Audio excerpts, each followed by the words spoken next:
You know how sometimes you think you really get someone or an idea, but then you dig a bit deeper and find something else entirely underneath.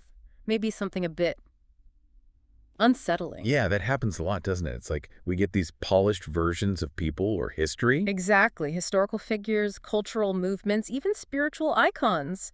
They're presented in a certain way, and, well, we tend to just accept it, But right? do. But what if that image, the one we all know, is actually constructed, carefully put together, maybe even deliberately shaped to, I don't know, take away its original punch? It's right at the heart of what we're digging into today. We're looking at how these big societal power structures, what academics call hegemony, use this really subtle strategy. It's a way to neutralize figures and ideas that were once, well, dangerous, revolutionary. We're calling this process deburring. Deburring, okay, like taking burrs off metal, smoothing it down. Precisely. In manufacturing, you remove the sharp bits, the rough spots, make it smooth, safe. Here, deburring is about sanding down the sharp edges of a radical person or a challenging idea. Polishing it up, maybe rebranding it. Exactly. Rebranding it so it's safe for everyone, safe for mass consumption. So you take someone who genuinely scared the establishment, who wanted to flip things upside down, Right. and you turn them into something, well, harmless, maybe even respected, but without that original fire. The power's gone. It's a kind of control through transformation. Okay. So our mission today, for you listening, is really to get a handle on this process, right? Yeah, exactly. This isn't just history lessons. It's about giving you a lens, a way to see how our understanding of, well, everything, culture, politics, even spirituality gets shaped subtly but constantly. It's happening all around us. And we've been looking at some really fascinating sources for this. Analyses, critiques. Yeah, things that explore how these revolutionary leaders somehow end up as, like, mascots. Or how really sharp ideas get sort of watered down until they're safe for everyone. We want to unpack how it happens, what it looks like, and, what it really means for us trying to understand the world. Okay, so let's really get into this deburring radicals idea. What the sources keep pointing out is that hegemony, this sort of network of power and shared beliefs. It doesn't just, crush its enemies head on all the time. I mean, sometimes it does, obviously. Right. But often the more effective way, maybe the sneakier way, is transformation. That's the key thing. It's not always suppression, which can backfire, create martyrs.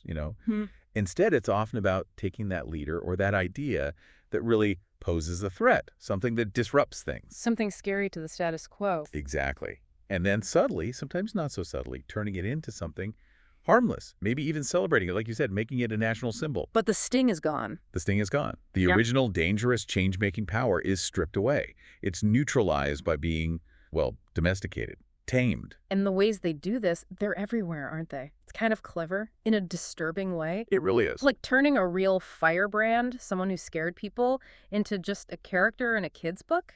Or a national holiday, that sounds great, right? But it often means simplifying everything they stood for. Yeah, or boiling down a whole complex philosophy into just a slogan. Or a T-shirt. That's the classic one. Right. The dangerous part, the critique of power, the thing that made them matter, it just gets smoothed out, sanded down until anyone can handle it. And the result isn't that the idea vanishes. Sometimes it becomes even more famous. But it's neutralized. It is. It loses its power to actually inspire fundamental change or to be a real threat. It's still there, but it's defanged. It's like a museum piece. Polished up, but the original uncomfortable bits are gone. Exactly. So why is this way of doing things, this sort of gentle control, why is it so effective compared to just, cracking down? Well, I think part of it is it looks benign. It can even look like honoring someone. Right. It's hard to argue against a holiday or a statue. Exactly. It sort of absorbs the critique. How can you criticize the sanitized version without looking, I don't know, negative or unpatriotic? That makes sense. Yeah. And the sources suggest why the system might prefer this, not just crushing things. Yeah, a couple of reasons seem to come up. One is that the original idea or the person might just be too powerful, too resonant with people to actually erase. Trying to crush it might just make it stronger. Okay. And second, if you can't erase it, maybe you can co-opt it. You can kind of absorb it and use it. Use it for profit, or just to make the system seem okay. Both. potentially. Right. Printed in merchandise or use the sanitized version to say, see, we value these things too. It sort of uses the opponent's own energy against them. Like ideological judo or something. Yeah, something like that. Turns a bomb into an ornament. Okay, let's make this concrete. Case study number 1, Martin Luther King Jr. I think for most people, probably myself included, the first image that pops up is the I Have a Dream King. Mm-hmm. The famous speech. Yeah, the prophet of colorblindness, kids holding hands, unity. He's on the holiday, taught in schools. He's a symbol of American progress, right? And that image, while true in its own way and important, It is important. it is. But the sources really hammer this point. Yeah. It's radically incomplete. It's a curated version. It leaves out the much more challenging king, who emerged later, sort of mid to late 60s. The dream speech was 63, so what happened after that? What's the part that gets left out? Well, this is the erased MLK, the one who was genuinely seen as dangerous. After the big legislative victories, like the Civil Rights Act, Voting Rights Act, his focus really broadened From civil rights to... to human rights and, crucially, economic justice. He started seeing capitalism itself as deeply tied to racism, poverty, war. Wow. Okay. He became a really fierce critic. He wasn't just asking for a seat at the table anymore. He was questioning the whole structure of the House. Yeah. He started talking about a radical redistribution of economic and political power. That's definitely not the version you usually hear about. Not at all. And then there was his stance on the Vietnam War. Right. He spoke out very strongly. Uncompromisingly. That famous speech at Riverside Church in '67. He didn't pull any punches. He called the United States the greatest purveyor of violence in the world today. That must have caused a massive backlash. Huge, even from within the civil rights movement. He was stepping way outside the accepted boundaries, directly challenging U.S. foreign policy, linking it to poverty at home. This wasn't just about harmony anymore. This was about confronting power. And he wasn't just talking. He started organizing the Poor People's Campaign. Yes, this was huge. A multiracial army, he called it, of the poor, black, white, Latino, Native American to march on Washington. What were they demanding? Not just rights, but concrete economic change. Guaranteed jobs, a living wage, decent housing. It was an economic bill of rights, essentially. A direct challenge to the system, uniting poor people across racial lines. So this king, anti-capitalist, anti-war, organizing the poor. This king terrified the establishment. The FBI, the White House, the documents show it.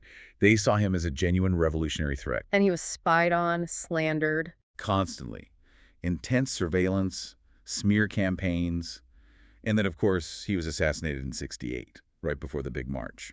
So how did that king get turned into the safe holiday version we mostly remember? Well, that's the deburring, isn't it? The holiday, the school lessons, the public monuments, they focus almost exclusively on the dream speech, the message of racial harmony. Which is important, but... But it carefully avoids the later, more radical king.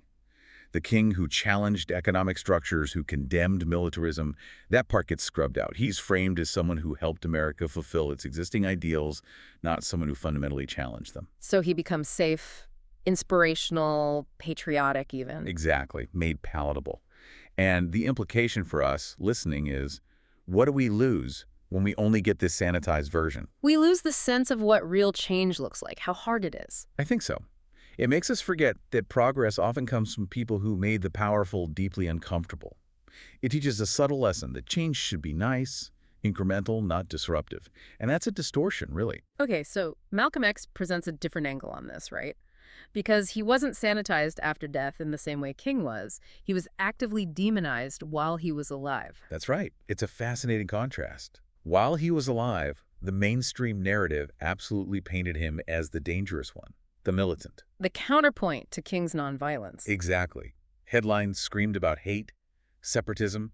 He was seen as violent, anti-white, just completely outside the bounds of acceptable discourse, especially early on with the Nation of Islam. And his rhetoric was powerful. By any means necessary, that phrase alone. It terrified white America, even while it resonated with black frustration. He wasn't asking for acceptance. He was demanding self-respect, self-defense, challenging the very foundation of American society, unapologetic. But then, after he was killed in '65, something started to shift in how he was remembered. Yeah, a subtle softening began. A kind of post-mortem deburring, the sharpest edges, the strong black nationalism, the really biting critique of systemic racism, the call for separation. They started to get, well, rounded off a bit in the popular memory. How so? What did he become instead? He started being remembered more as a courageous leader who spoke truth to power. which of course he did. But that's a specific framing. It is. It emphasizes his bravery, his eloquence, his personal evolution, especially after his split with the Nation of Islam and his Hajj.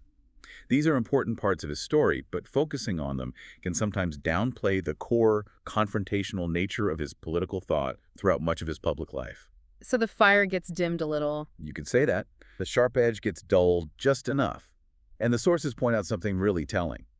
Relatively quickly after his death, he became safe enough that even school textbooks could mention him without fear. Wow. That's a huge shift from being public enemy number one. It is. It means his message got recontextualized. Yeah. He could be studied as history, as an important voice, but maybe without feeling his revolutionary impulse as an immediate call to action today. So King was sanitized by erasing his radicalism, turning him into consensus. Malcolm X was maybe reframed, his militancy downplayed, his truth-telling emphasized in a less threatening way. That seems to be the pattern, yeah. Different methods, same result. Neutralizing the threat. And what does that tell us? When figures who were once seen as completely beyond the pale are eventually made safe for the institutions they fought against. It suggests the system is incredibly good at absorbing things, at digesting dissent. It can take even the most fiery opposition and eventually turn it into something manageable, something you can teach in schools without causing too much trouble. It's a lesson in how history gets written or rewritten to fit the needs of the present. And speaking of absorption, maybe the most visually obvious example is Che Guevara. Oh, absolutely. When you think Che today, you almost inevitably think of that image, right? The Corda photo. It's everywhere. T-shirts, posters, mugs. But the actual Che, the man himself, Yeah, was about as far from a harmless fashion statement as you could get. totally. The real Che was a hardcore Marxist revolutionary, a guerrilla commander. Ruthless, disciplined, sometimes brutal. Executing traitors, waging insurgencies. Yeah, trying to export revolution across Latin America, Africa. He believed in armed struggle, violence, to overthrow systems he saw as oppressive. He was driven, committed, and, by conventional standards, extreme. Definitely not cute. Not fashionable in the way his image is used now. Not at all. But look what happened Definitely after he was killed.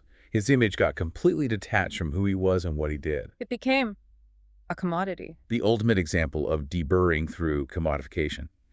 That famous photo is everywhere, but it's almost completely disconnected from his ideology, his actions, the violence. And the irony, as the sources say, is just staggering. Wow. These things are sold in the same malls he would have burned down. Or at least the capitalist system those malls represent, which he fought violently to destroy. So the T-shirt Che isn't dangerous anymore. He's just a symbol. A symbol of what, though? Evade rebellion, anti-establishment cool. It's usually pretty unclear. It's just a look. Yeah, a prop, a Yeah. fashion accessory. The actual revolutionary Che, the one who believed in armed struggle and communism, is basically gone from that image. The mascot is what's left. And this commodification angle is really key, isn't it? It is, because it shows how the system can just eat its enemies. It absorbs even the most radical symbols, turns them into products, and in doing so, strips them of their original power. The revolution gets sold back to you. Right. And once it's just another product you can buy, it's not a threat anymore. It actually becomes part of the consumer system it opposed. Yeah. And shows how incredibly resilient and adaptive that system is. And this deburring, it's not just political figures. It happens in religion, too. Think about St. Francis of Assisi. Yeah. The birdbath saint. Exactly. Gentle guy talking to animals maybe started the Christmas nativity scene. That's the image, right? Nature, kindness. That's the deburred Francis. The real Francis back in the 12th, 13th centuries. He was radical. How so? He founded an order based on absolute radical poverty. They begged for food, owned nothing. He openly challenged the church's wealth and power, demanded total commitment to the gospel ideals of poverty, humility. So he was a troublemaker for the church establishment. Oh, yeah. The sources say his movement terrified the church establishment because it reminded them too much of the Gospels. Think about that. His faithfulness was a threat. He wasn't just pious, he was a living critique of the institution. A revolutionary within the church. Absolutely. But the image we have now, the gentle guy with the birds, it's safe, sentimental, domesticated. It focuses on the animals, not the radical poverty or the challenge to wealth. Exactly. The dangerous part, the part that might make us question our wealth or the church's wealth today, gets erased. The institution and popular culture sort of rebranded him, softened him. Sold him back as a spiritual Santa Claus, as one source puts it. Yeah. A comforting figure, not a demanding one. The radical call is replaced by a gentle, harmless icon. And this isn't just ancient history. It seems like it happens with contemporary figures, too. Pope Francis, for example. Right. The perception, especially outside the church, is often the liberal pope. The who am I to judge pope. Seems like a big shift. Very open, merciful. And his persona definitely projects that. He uses modern media well, speaks excessively, makes gestures of humility. It's a very different style. But the sources we looked at emphasize you have to look past the style, the brand. On core issues, nothing has shifted in Catholic doctrine. So sacraments are still sacraments. Marriage is still defined the same way. Yeah, exactly. Blessings for same-sex couples were allowed, but explicitly stated not to be marriage. Inclusion is emphasized, but the underlying rules, the doctrine, haven't fundamentally changed. So it's more about presentation, a softer face. That's the argument. He's the smiling face of continuity. Excellent brand management for the church in the 21st century. One source called it a steel spine wrapped in velvet. Steel spine wrapped in velvet? Wow. Projecting mercy and openness, but without actually altering the core positions on many controversial things. Why does this matter in a spiritual context? Well, it shows that even institutions of faith engage in this branding, this potential deburring. It allows norms to persist while projecting an image of change. Which might make it harder to challenge things from inside or outside. Possibly. If the perception is already one of openness and progress, it can kind of diffuse calls for more fundamental shifts. It shows that institutions can adapt their image quite effectively without necessarily changing their core substance. What's really hitting me is how widespread this is. It's not just famous leaders, it's everywhere in culture. Totally pervasive. You see it all the time once you start looking. Music is a great example. Like punk rock. Yeah. Started raw, anti-establishment, DIY, angry. Really threatening to some people. Absolutely. Then, over time, what happens? It gets absorbed, becomes mall punk. Polished, commercial, sold in chain stores. Right. The look might be there, maybe some of the attitude, but the real threat, the genuine rejection of the system, mostly gone, neutralized. Or the hippies back in the 60s, that was a huge counterculture movement, rejecting materialism, war, conformity. A whole different way of thinking about life and society. Communal living, questioning authority. And Now, you buy tie-dye t-shirts at Target. Peace signs are just decoration. The radical philosophy gets stripped away, and you're left with basically an aesthetic, a style that can be bought and sold. within the very system it tried to reject. Exactly. And even newer movements, like think about radical feminism, deep critiques of patriarchy, power structures, calling for fundamental change. Then that gets turned into... Sometimes it gets watered down into things like girl boss culture, Right. which is more about individual women succeeding within the existing corporate system, not challenging the system itself. Personal empowerment over systemic change. Right. It takes the edge off, makes it marketable maybe, but loses the radical critique. It really is like the system doesn't just fight its enemies, it digests them. It eats them, digests them, and spits them back out as safe consumer products. That metaphor from the source material is so powerful. It's unsettling, like an immune system response, but for culture. It really is. And the goal seems clear. Once you're on the poster, once you're a slogan, once you're a brand, Yeah. you're not really a threat anymore. You're managed. You're managed. It's a survival mechanism for the dominant system. Neutralize challenges by absorbing them, making them part of the scenery, part of the market. It's control. But it often looks like celebration. Which brings us, I suppose, to the biggest example of all, the one that's been going on the longest. Jesus Christ. Yeah. When we think of Jesus today, the images are often so gentle. The baby in the manger, the shepherd, the kind teacher. But historically, the context. He was executed by Rome As a political threat. as a political threat. He talked about a kingdom that wasn't Caesar's, that overturned power structures. He challenged the religious authorities, the economic system in the temple. His followers were seen as a disruptive movement. He wasn't passive. That story about whipping the money changers out of the temple, that's pretty confrontational. It's direct action against economic exploitation within a sacred space. And the cross itself. We see it as jewelry now, or a symbol of faith. But originally, Originally, it was a brutal tool of state terror. Roman execution for rebels, slaves, enemies of the state. Designed to inflict maximum pain and humiliation as a public warning. so he was seen as dangerous. Arguably, as the sources put it, the most dangerous revolutionary of his time. Threatening Roman power, threatening the local religious elite. His very message challenged the foundations of that world. And yet, look at the transformation 2,000 years later. He's become the mascot of Christmas, sentimentalized, associated with gifts, family dinners, goodwill. The baby Jesus, a comforting story for kids. The radical challenge to power, wealth, empire, where did it go? Got deburred. Over centuries. Sanded down, rebranded, commodified. The cross becomes a necklace. Exactly. It's 2 millennia of smoothing out the edges. Early Christians were persecuted, then the religion adapted, became dominant, and in that process, the figure of Jesus was also reshaped, made less disruptive to earthly powers, perhaps. Until he becomes, as the source says, the ultimate Santa Claus figure. Safe, palatable for everyone. You can put him on a Christmas card in the mall without anyone thinking about overthrowing empires or giving all their possessions to the poor. The absorption is total. It really highlights how powerful and long-term this process can be. How even the most radical origins can be completely transformed, domesticated, made to serve purposes utterly different from the original. It shows hegemony isn't just about short-term control. It's about shaping memory and meaning over vast stretches of time. So wrapping this up, the core idea we've explored today is really that hegemony, dominant power, often survives not by destroying the revolutionary, but by taming them. Domesticating them. Yeah, it grinds them down, deburrs the edge, polishes the dangerous tool until it's safe to hold. It's a process. And then the system takes that polished fish and brands them, turns them into an icon for values the system can handle. Right. King becomes a dreamer, not the radical critic, Malcolm X, the truth teller, but less the militant. Yeah, the T-shirt rebel. Francis, the bird-loving garden saint. And Jesus, the baby in the manger. Yeah. The dangerous ones are gone. The Santa Clauses are what's left. So the thought we want to leave you with as you go about your week, just take a moment. Look around at the figures, the ideas, the movements presented to you. Ask yourself, is there anything being deburred right now? Any sharp edges being smoothed out? What might we be losing when we accept the easy, comfortable version of a person or an idea?